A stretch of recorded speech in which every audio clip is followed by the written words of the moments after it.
3, 2, 1, CX da questão no ar, edição especial. Estamos aqui com o Gil Giardelli, o cara que manja do futuro, manja das visões, dos prognósticos, é um futurista, todo mundo conhece. Eu vou resumir essa introdução e vou deixar ele falar, porque ele entende muito mais que eu. Ô Gil, obrigado por você estar aqui, falando com a gente, com a galera. Meu tchutchuco favorito também está aqui.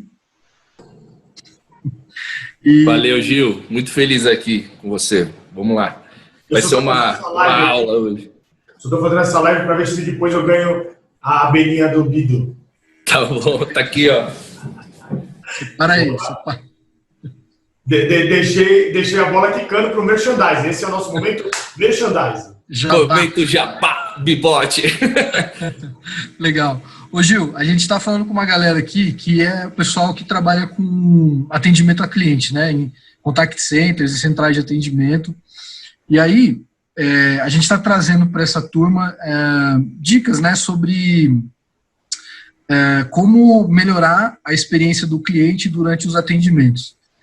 E aí, a gente queria ouvir de você um pouquinho, assim, para começar esse bate-papo, o que você acha que esse momento que a gente está vivendo agora, né, onde as relações sociais estão mudando, o que você acha, o que você enxerga daqui para frente no comportamento dos consumidores, dos clientes, e como que as empresas vão ter que se adaptar para o que vai vir, assim, para essa onda que deve chegar a partir de agora? Eu acho que tem alguns pontos que a gente precisa analisar antes de falar do cliente, diretamente dos consumidores. Eu vou pegar um futurista britânico-paquistanês, o Zeladin Saldar, que ele fala que nós estamos vivendo os tempos pós-normais. Os tempos pós-normais é um período intermediário em que velhas ideias vão desaparecer e novas precisam nascer. Mas quando nasce, poucas parecem que tem sentido. Por onde a gente vai nisso? Acabou de sair o resultado do quarto de Netflix e Disney.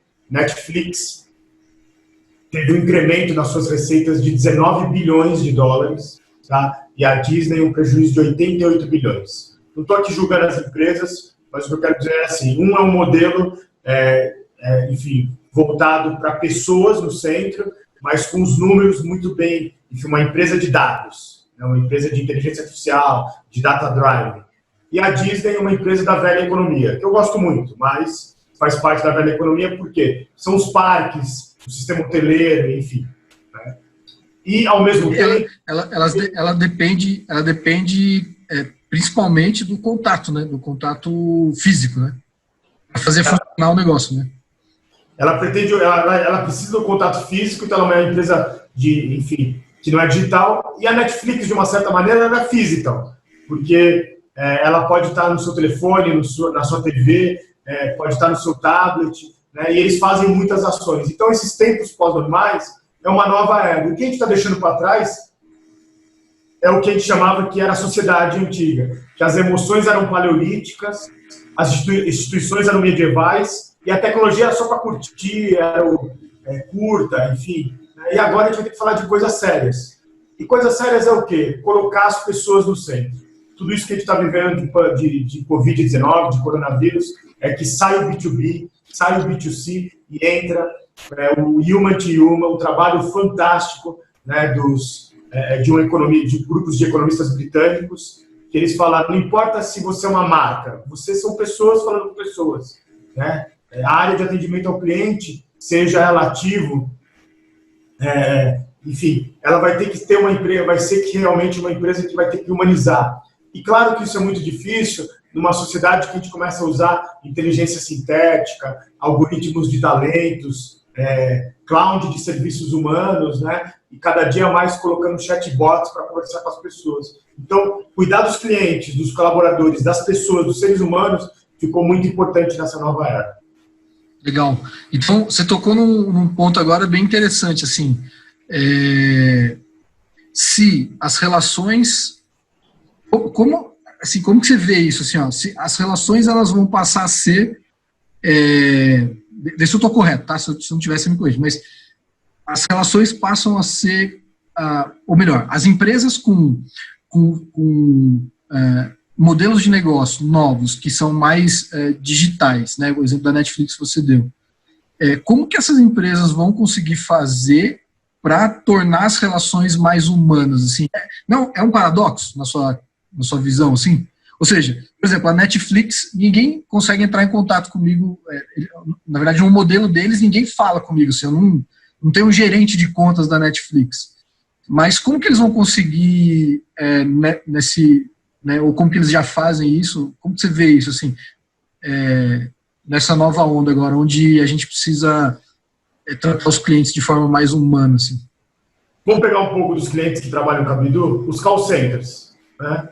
Eu tive ali uma conta que era, enfim, pagamento direto na minha conta corrente, né? E atrasou 3 dias. Meu Deus, no 4º dia foram 20 ligações de um chatbot, de um chat de inteligência artificial, que me ligavam e falavam assim: olá, você é o fulano? E eu sei que a voz ainda é eletrônica, né? E assim, o tipo de cliente que eu sou para essa empresa, eu fiquei bastante... Não tenho problema de receber uma ligação de uma inteligência artificial, mas 30 ligações, porque a maioria cai antes. Então, qual a experiência? O que aconteceu? Cancelei aquele serviço.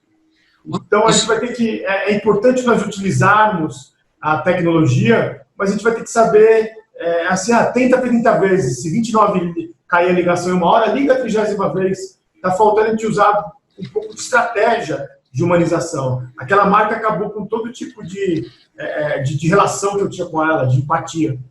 Então, isso cai um pouquinho no que nós chamamos de revolução experimental, que você usa ensaios clínicos randomizados digitais para projetar testes, os impactos diferentes da experiência online.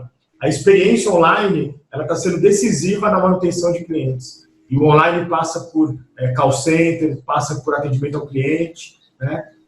Então... E aí eu tenho que atribuir a frase a uma pessoa que é uma grande pensadora sobre isso, que é a Marta Gabriel, a professora Marta Gabriel, que ela diz: se o seu serviço de atendimento ao cliente na vida offline for mal feito, no online vai ser pior ainda. E o que eu estou vendo isso acontecer. Então, assim, eu contei 29 ligações, são muitas ligações em uma manhã só, até que eu bloqueei todo o telefone. Então, perdeu todo o conceito de comunicação comigo, né? Então, legal, você falou um ponto que eu acabei pensando aqui. A gente tem que usar a tecnologia com inteligência, né? Porque a gente fala muito do termo inteligência artificial, inteligência artificial, inteligência artificial, mas, por exemplo, esse é um caso que você narrou que utiliza-se uma tecnologia, em tese, dotada de inteligência artificial, mas na prática com pouca inteligência, né? Porque para te ligar 30 vezes e ainda te ligar com uma voz eletrônica imitando um ser humano, onde na primeira frase você já sabe que não é um ser humano, não é muito inteligente, né? Não, e aí na 20ª vez que ele me ligou e sempre caía, ele perguntou: estou falando com o Gil? Eu falei: não, com a Cuca do sítio do Capão Amarelo. E desliguei. Deu um nó no sistema. Qual é a questão? Também é fácil a gente criticar, mas é porque é uma nova fase de adaptação. Queria também agradecer ao Álvaro, que está participando muito. Parabéns, Álvaro, pela sua participação. Mas voltando aqui, o que está acontecendo? Todos os modelos de gestão, de liderança, estão errados.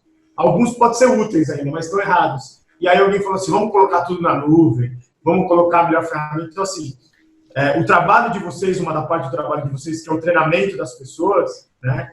Ele é muito importante, porque ele está colocando digitalização e esquecendo do principal, das pessoas, né? Então, os modelos estão errados, mas alguns são úteis, e a gente precisa de educação para ter o próximo passo de nova área de experiência das pessoas. Insisto, pessoas, não clientes e consumidores.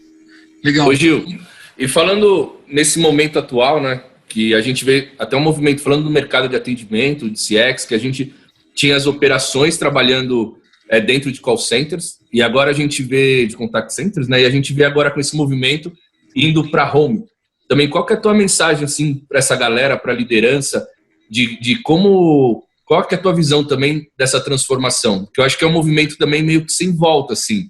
Porque antes a gente não via operações de atendimento muito em home, e agora, como foi um momento obrigado a acontecer isso, e as pessoas estão se movimentando, e eu acho que eu acho que não vai voltar a ser como antes, né? Esse modelo está mudando. Qual que é a tua visão sobre tudo isso? Assim, tanto no corporativo, ou pro atendimento, ou uma mensagem para a galera dessa mudança, assim, desses novos tempos? Eu vou focar no que eu chamo da era dos 3 Is. inteligência, integração e inovação. A inteligência para montar novos modelos de empresa em rede, de que agora o espaço concreto e o tempo cronometrado não vai existir tanto. A integração de você integrar pessoas que trabalham em vários horários, em vários locais. A China está saindo agora da sua quarentena, mas ela manteve durante quase 3 meses 650 milhões de pessoas trabalhando em rede. Isso vai mudar completamente, trabalhando das suas casas, a forma como nós trabalhamos, né? E o segundo é essa inovação. A inovação em que sentido? Eu não estou falando para criar coisas novas, então, mas a inovação de entender que aquela ferramenta que dispara 30 ligações e cai 29 para ligar a 30ª vez, está errada. A inovação de entender que, às vezes, para um cliente que é 10 anos cliente daquela empresa, não vale uma ligação eletrônica. Talvez vale um ser humano ligar e desejar um feliz aniversário. É a inovação das gentilezas. Eu não estou falando de tecnologia agora, né? Então, a gente está vivendo um mundo que nada será novamente do modo como já foi. Isso é na educação, que eu sou professor, isso é no atendimento, nas empresas, né? As empresas vão ter que enfim, entender esse novo mercado. E aí eu acho que isso é um momento que os gestores vão ter que ter um lugar de silêncio, né? Uma atenção plena, tá? Para trazer as inteligências do seu grupo. Hoje, os novos líderes que estão surgindo são líderes que incentivam que a gente faça, acerte, faça novamente o processo empírico. E aí não tem receita de bolo, vai ter que ser cada um fazendo realmente e criando, né, uma sociedade baseada na ciência, seja nas ciências humanas, exatas ou biológicas, e baseado também no conhecimento empírico. Isso que você falou da educação é real, porque o Dudu tem 12 anos, né? E ele agora, as aulas, ele falou, pai, eu não preciso mais voltar para a escola. Eu prefiro muito mais fazer aula online, e para ele se adaptou muito melhor, assim. Então até o modelo educacional mudou, né? O que você falou, não só as empresas, mas a educação, acho que foi um momento de transformação real agora, né? E além disso, você tem seu filho, Dudu, que quer se conectar, mas vai chegar uma hora que os profissionais estão falando assim, mantenha calma e faça o logon, se desconecte, né? Porque é uma avalanche de conteúdo online, enfim, as pessoas estão ansiosas por roubo de identidade, estão incomodadas com a proliferação de notícias falsas, né? Então, quer dizer, as empresas também vão ter que saber um momento que vai ter que ser digital, mas um momento de dar para eles o conceito também do physical, né? Do físico dentro do digital e vice-versa. Então, eu também estou vendo que muitas empresas, né, só vão agora ser tudo digital. Isso é um grande equívoco, porque os dois mundos vão existir um dentro do outro, né? E aí, eu acho que o profissional de atendimento ao cliente, ele vai ter que cada dia mais saber sobre ciência cognitiva, sobre neurociência, sobre regiões do cérebro e a interação entre o cérebro e o corpo. Enfim, a gente está numa outra fronteira, cada um vai ter que estudar cada dia mais, né? E falando do... Não, pode falar. E eu falei até com você hoje de manhã que você fala sempre do você é o que você compartilha, né? E parece que nesse momento também, eu acho que nunca teve tão presente assim para as pessoas e ficou tão claro esse sentimento, né? E as empresas também agora, o que elas têm que compartilhar, o momento, fala um pouquinho dessa transformação também. Você é o que você compartilha, e agora com milhares de lives simultaneamente, pessoas famosas, pessoas não tão famosas, né? Você vendo aí vários profissionais médicos, jornalistas, professores, cantores, pessoas criando mais reputação nessa era digital e outras perdendo totalmente sua reputação. Então, a gente entrou em 2 eras, né, na economia. A economia da reputação, onde você é o que você compartilha, a sua reputação conta muito, e a outra da transparência radical. Então, a pergunta todos têm que podem ter a sua opinião, o seu ponto de vista, mas todos têm que colocar seu ponto de vista tão claro assim. Se eu quero saber sobre o coronavírus, eu vou procurar médicos, eu vou procurar jornalistas que estão estudando sobre isso. Se eu quero saber sobre atendimento ao cliente, eu quero procurar uma Bidu que está ali estudando sobre isso, tem pessoas que estão vendo. Eu acho que a gente tem que sair dessa infância e achar que todo mundo pode falar de tudo, e todo mundo é especialista em tudo, né? Então, eu acho que você é o que você compartilha nunca foi tão importante. Mais do que isso, seja o mais, enfim, não seja o mais curtido, seja o mais relevante, né? É possível você falar poucas coisas e não ter milhões de curtidas, mas aquilo foi de impactante para as pessoas. Então, ser relevante é muito importante hoje, né? Me lembro que, quando eu era pequeno, a gente tinha que fazer trabalho de escola, daí a gente tinha poucas fontes de informação. Basicamente, a gente tinha a biblioteca da escola, a biblioteca municipal, e provavelmente você vai lembrar do que eu vou falar, a Barça, que era o grande referencial, assim, né? Então, antigamente, a gente tinha poucas fontes, mas essas fontes eram confiáveis, né? Então, quando você ia lá no trabalho e citava um livro que você viu na biblioteca, provavelmente aquilo ali estava validado. Hoje em dia, me parece que é o inverso, assim, não sei se você tem essa mesma sensação. Fonte de informação não falta. Só que o problema é a validade dessas informações também, né? Então, vou pegar um exemplo que aconteceu ontem. Na metade do dia eu vi um post de uma pessoa, de um empresário que é bem influente assim, no Instagram, tem um monte de seguidores, e ele postou lá: o ministro da Saúde não vai ser substituído, né? Vai ser demitido. Isso foi de manhã. E depois de tarde não foi demitido, assim. Então propagou uma rede de uma quantidade de informação que não era verdadeira, né? Então, imagina a quantidade de pessoas que viu essa informação, inclusive eu vi. Então, hoje a gente está, na minha visão, assim, né? A gente está vivendo um excesso de fontes, só que a gente tem uma dificuldade agora de filtrar nessas coisas, assim. Então, pensando agora, sendo isso verdade, pensando do lado da educação, além das empresas terem que revisar os seus modelos, você acha que as pessoas também vão ter que mudar a forma como elas aprendem? Porque no modelo antigo, como que eu aprendi? Eu ia na escola, eu falava com o professor, eu tinha certeza do que ele estava falando, era o que eu tinha que entender e aprender. E eu lia na Barça e eu acreditava naquilo. Hoje, se eu abrir a internet, que igual você falou, assim, vai ter uma avalanche de informação, eu já não sei mais no que eu acredito, no que eu devo absorver ou não. Então, será que são só as empresas? As pessoas não vão ter que aprender também? Aprender a aprender? Eu acho que eu tenho falado isso há muitos anos, desde o livro do Céu que você compartilha. A gente vive uma grande infância digital. E quando eu acho que nós vamos dar um salto sobre isso, vem ali um outro soluço e parece que a gente volta a algumas casas nessa infância digital. O que eu acredito realmente é que a gente vai ter que respeitar valores e pontos de vista diferentes, e escutar o diferente é importante, mas construir verdades baseadas em ciência, em fatos, em pesquisa, né? A minha grande, digamos, fronteira hoje de estudo é o que eu estou falando sobre o afastamento digital também, né? Eu tive 2 dias no começo dessa pandemia que eu fiquei completamente sem produção nenhuma, que eu ficava ali olhando todos os sites, eu ficava ali, enfim, entrando nos grupos de WhatsApp, e aí foram 2 dias que eu perdi, né? E eu falei assim, pô, se eu não abrir o olho aqui, eu vou ficar realmente nessa maré aí durante 60, 90 dias. Mas qual é o ponto? Eu conheço várias pessoas que estão desse jeito. Então, é importante você entrar na rede, mas também é importante você experimentar o afastamento digital, né? Ficar só uma parte do tempo. E qual é o ponto? Tem tanta notícia falsa, só que ela começa a ir em tantos lugares, que tem uma hora que você pega uma pessoa que é uma celebridade, e você fala assim, nossa, ela falou isso, eu já sabia que isso era verdade. Aquele momento que você balança a cabeça é o momento que provavelmente você está colocando os seus dogmas na frente de tudo, mesmo à frente da ciência, e você está proliferando mais uma fake news. O movimento, a informação nunca foi tão importante, mas também nunca foi tão perigosa. Então, quantas vezes por dia a gente fala assim, nossa, eu sabia que era verdade. Aí, no caso que você citou, né, Daniel, esse empresário, olha, o empresário falou isso, então vai ser verdade, ele vai ser demitido. E a gente vai proliferando.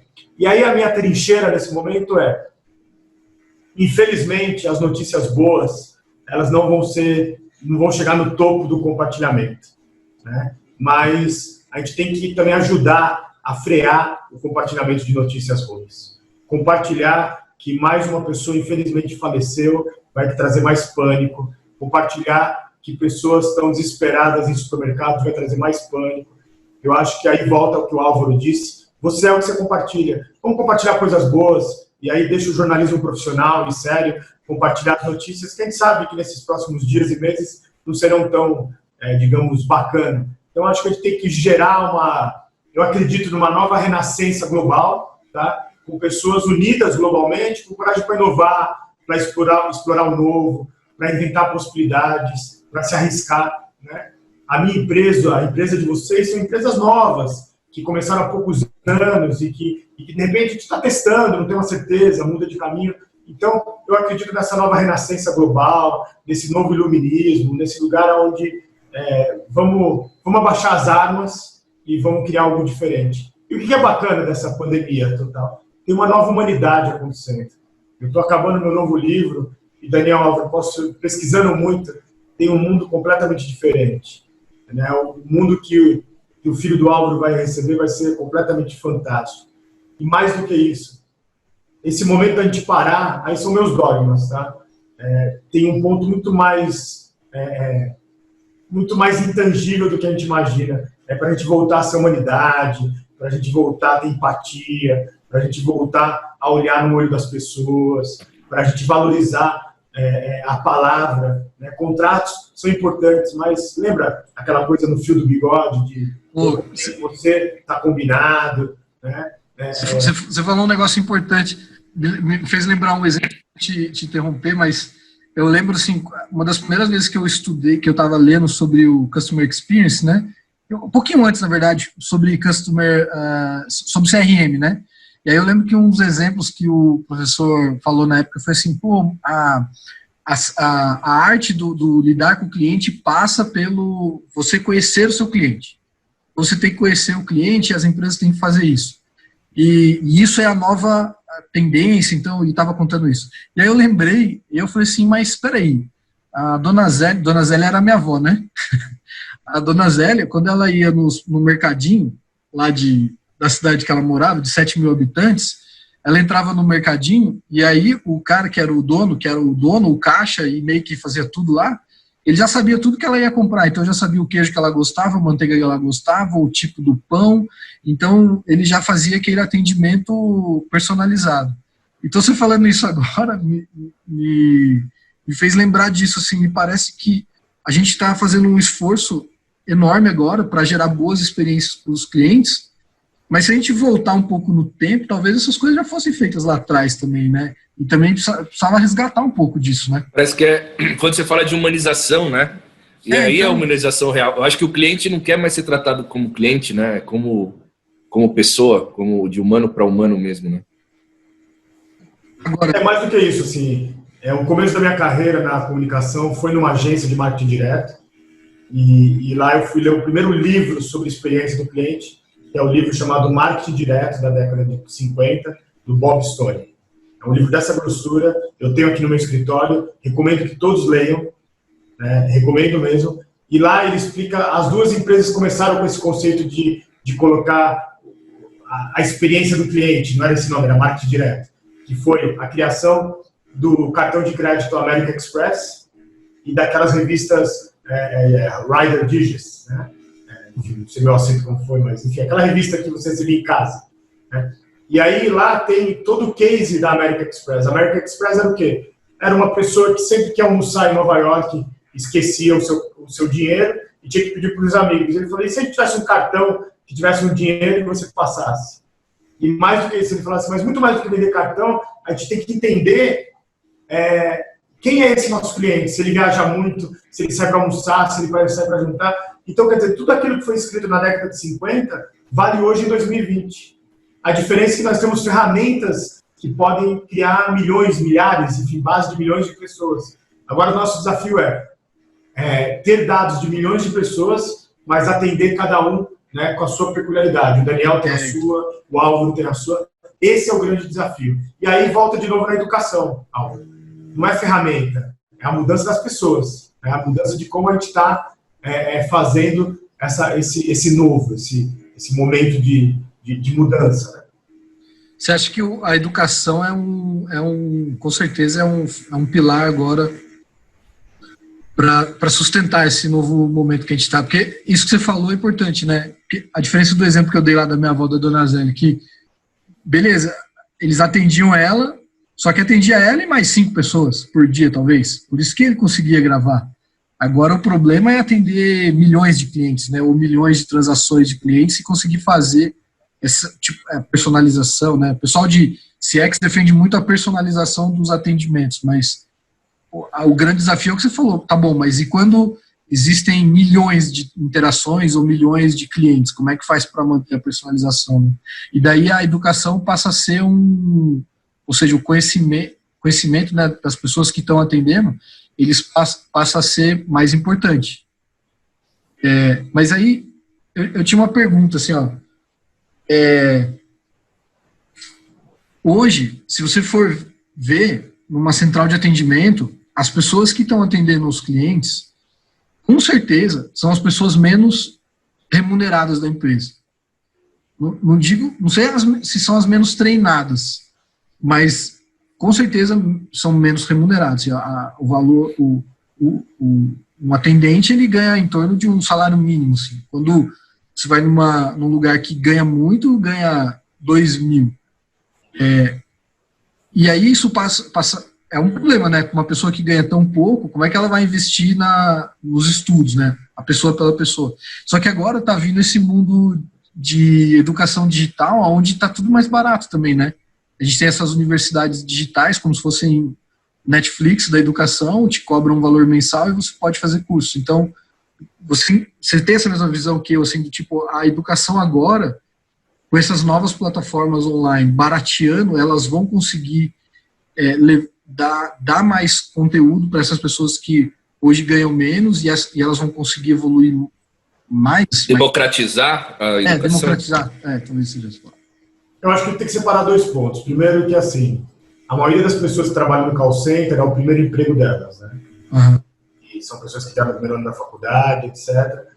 E a gente sabe que você tende a ficar lá, as pessoas trocam bastante de emprego, enfim, é o primeiro emprego, né? Ao mesmo tempo você tem experiências, e a última grande compra da Amazon, né, foi da Zopa, onde essa empresa, ela colocava no call center especialistas para falar com seus clientes, pessoas que entendessem do seu negócio, pessoas que eles achavam que, assim, aqui é o único grande o contato, digamos, por voz dos nossos clientes, porque a gente era todo digital, eles são digitais, a Zopa.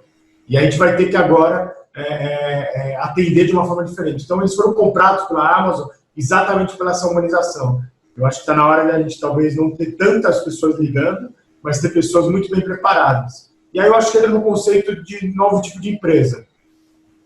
Na alta academia, né, de negócios, de escola de negócios, tem uma professora de Stanford que ela fala da corporação 360 graus. E ela fala assim, as pessoas desejam produtos e serviços socialmente responsáveis, né? Os colaboradores desejam trabalhar com significado e com propósito, né? E ao mesmo tempo, os acionistas, investidores, vão ter que analisar, antes de investir na empresa, critérios de sustentabilidade no conceito ambientais, sociais e de governança. Então, quer dizer, e ali falta colocar as pessoas. Quem vai comprar dessas pessoas, elas querem pessoas assim que não querem. Eu fico muito triste de ver o meu banco, né, colocando pessoas ali que você fala, poxa, eu sei que esse trabalho está sendo muito duro para ela, né? Será que a gente não tem uma forma de humanizar mais isso? Então, essa humanização vai ser cada dia mais diferenciada. Isso vai ser um processo de você repensar essa liderança no mundo digital. E por quê? Porque a turbulência nesse mundo digital é perturbadora. E aí está todo mundo assim, vamos digitalizar, mas assim, não esqueçam, tudo isso foi feito para mais seres humanos. Eu tive o prazer de conhecer a pessoa que cunhou um conceito, né, inteligência artificial, Marvin Minsky. Ele falava, tudo isso que nós estamos fazendo é para a gente poder ter mais tempo. Ele foi um hippie, né, na sua juventude, a voltar para Woodstock, a voltar, enfim, a ter conexão. Os melhores momentos da nossa vida é quando a gente está ao vivo com as pessoas. Agora o conceito aqui eu me sinto ao vivo com vocês. Então, são outros mundos, né? E o cérebro, você falou uma vez que o cérebro ele reconhece o digital como presencial. Em algum momento ele não consegue mais distinguir, né, se a gente está presente ou não. É real isso, Gil? São estudos seríssimos, né, de neurociência, mas Vou pegar agora um estado recente. Eu entrei num DJ que eu gosto muito. E aí eram milhares de pessoas que eu nunca vi na vida, mas que estavam ali na live comentando. E aí você começa a se comentar, e você começa a dançar, e parece que você está lá, né? Talvez pode ser um momento meu da quarentena, enfim, que eu estou delirando, mas eu me senti no show, né? E eu tenho certeza que quem viu o show dos cantores sertanejos no final de semana também se sentiu no show. Antes dessa pandemia, quando você assistia da sua casa o streaming, né, ao vivo de um festival de música, você se sentia lá, né? Claro que você quer estar lá, quer sentir o vento, enfim, quer caminhar quilômetros na chuva para ir ver o outro palco, né? Mas está trazendo um novo tipo de experiência. Então, assim, o cérebro, especialmente para gerações mais novas, que não foi tão compartimentado assim, a vida real, a vida digital, porque nós somos dessa geração, para eles falar com os amigos num processo como a gente está aqui agora é tão real quanto encontrar na sala de aula. Interessante. Tempos atrás eu dei uma palestra com um menino que é um gênio, né? E aí o menino era menor de idade na época, hoje ele tem uma empresa que enfim, é um sucesso, e a gente foi jantar todo mundo. Aí eu perguntei para a mãe dele, ele é assim diferente dos amigos dele? Ele falou assim, não, são todos iguais. E eu demorei para entender isso. Iguais assim no sentido de gostar do digital, né? Por exemplo, eles moravam num condomínio fechado no Rio de Janeiro, e eles jogavam bola lá embaixo, faziam esporte lá embaixo. Só que aí, de repente, todo mundo subia, antes do horário combinado, para poder ficar mais meia hora no online. E um dia ela perguntou para ele, mas por que vocês não ficaram lá embaixo? Não, porque aqui no online tem amigos que não são desse condomínio que entram nesse horário. Entendi. Então, para eles, a rede é diferente. O digital e o real, uma vida cabe dentro da outra, né? Isso é interessante que você falou assim, a gente vê particionado porque a gente talvez tenha vivido as eras em momentos diferentes, né? Mas é o que você falou, essa geração nova, é tudo integrado, né? É uma coisa só. Eu sinto que, eu falo isso pro Dani, né, que eu acho que essa transformação poderia ser ou pela dor ou pelo amor, né? Que né, a gente sempre fala da transformação digital, que tem que fazer e tal, e agora foi uma coisa que não tem saída. Então as empresas, os gestores, os caras tiveram que fazer de uma hora para outra, colocar o digital, colocar as pessoas em home também, e agora é o aprendizado, né? Que é o que você falou, acho que a gente está entrando na adolescência, Gil, você acha desse aprendizado assim? Vamos pegar um exemplo melhor, né? O Senado está fazendo todo o seu debate, online. 59 senadores, não sei o número exato, né? Enfim, os seus dezenas de senadores, todos online. O sistema não caiu. Pensa isso no custo para o Brasil, que bacana que é. São menos senadores tendo que viajar só de terça a quinta para Brasília. É menos poluição, é menos pegada ambiental, porque é menos combustível de aviões, né? Essas pessoas, às vezes, perdem 3 horas para chegar até Brasília ou mais. Então, seriam mais horas produzindo pelo Estado. Então, assim, a democracia digital já chegou. Aí eu acho que assim, vamos acabar com o Senado? Não, o Senado físico, eu digo. Mas, assim, aí uma semana por mês eles vão todos lá. Ficam de segunda a sexta, como nós mortais, trabalhando. Mas as outras 3 semanas ficam no seu estado, né? Enfim. E aí eu assisti a sessão deles, é perfeita. Lá, pelo menos, é melhor do que quando o cara falava e todo mundo está conversando. Agora, fica todo mundo olhando para a tela, fazendo de conta que está prestando atenção. Então, a democracia digital já chegou, a educação digital já chegou, enfim, as empresas digitais estão aí. Bem-vindo à nova era. Legal. Show de olho. Olha só, eu anotei 8 coisas aqui, 8 highlights. Eu vou repassar aqui. Se eu falar alguma bobagem, se eu entendi errado, você me corrige. Você também, Tio. Ó, número 1 que eu anotei aqui. Bom, foram várias coisas que você falou, mas esse aqui foi o que eu consegui anotar nesse tempo. Então, ó, eu anotei aqui, pra gente, são dicas, né, pra galera que tá vendo e pra mim, pra galera. A primeira, usar tecnologia com inteligência, né? Então, a partir de agora, as empresas vão precisar usar toda essa tecnologia digital disponível com inteligência. Segundo, as experiências online, elas vão ser decisivas desses novos tempos, né? E elas precisam ser integradas com as experiências físicas. E aí, você usou até um termo que eu vou colocar aqui, que é o physical, né? Físico e o digital integrado. Legal. Eu coloquei um terceiro item aqui, ó, você citou uma autora, eu só não gravei o nome, mas se o atendimento offline ele é ruim, no online ele será pior. Então, as empresas, principalmente, precisam... Marta Gabriel, né? Então, as empresas precisam fazer o design da experiência adequado, né? Quarto item, o foco na educação é importante para ajudar na humanização do atendimento. O item 5, eu achei muito legal essa frase aqui, ó. O espaço físico e o tempo cronometrado estão com os dias contados. Essa é para twittar. Essa é a chamada. Vou botar na capa. A reputação e a transparência, elas vão ditar agora a nova economia, né? Então, é importante a gente tomar cuidado com a gente, pessoa e as empresas com que compartilham, com o que divulgam de informação. É importante a gente, item 7, construir verdades baseadas em fatos, ciências e pesquisas. Né? Então, isso é importante para a gente tomar boas decisões nesse mundo onde existe essa avalanche de informação. E o oitavo item que eu coloquei aqui, os atendentes, aí mais falando da parte de atendimento a cliente, os atendentes eles precisarão estar cada vez mais preparados para atender esses clientes que vão surgir agora esses novos tempos que vamos enfrentar aí. Será que eu consegui resumir aí o que a gente falou? Comunicação que você entende. Eu acho que, assim, não dizem que a coisa mais cara é ter clientes? E por que os profissionais de atendimento ao cliente estão ganhando tão pouco? Revolução, pessoal. É isso aí. Show. Muito bom. Ô, Gil, obrigado. É para pensar. É para pensar, isso aí. Essa é a ideia. Ô, Gil, obrigado por você ter disponibilizado o seu tempo. A gente sabe como que é a tua agenda. Mesmo em quarentena, eu tenho certeza que você está na pegada aí. Então, eu te agradeço bastante você ter guardado esse tempo. Um abraço para todos do Bidu, Daniel, Álvaro, Dani, enfim, todo mundo. Ô, Gil, obrigado. Valeu mesmo. Valeu mesmo. Eu curti esse seu microfone, Álvaro. Eu tenho o meu aqui.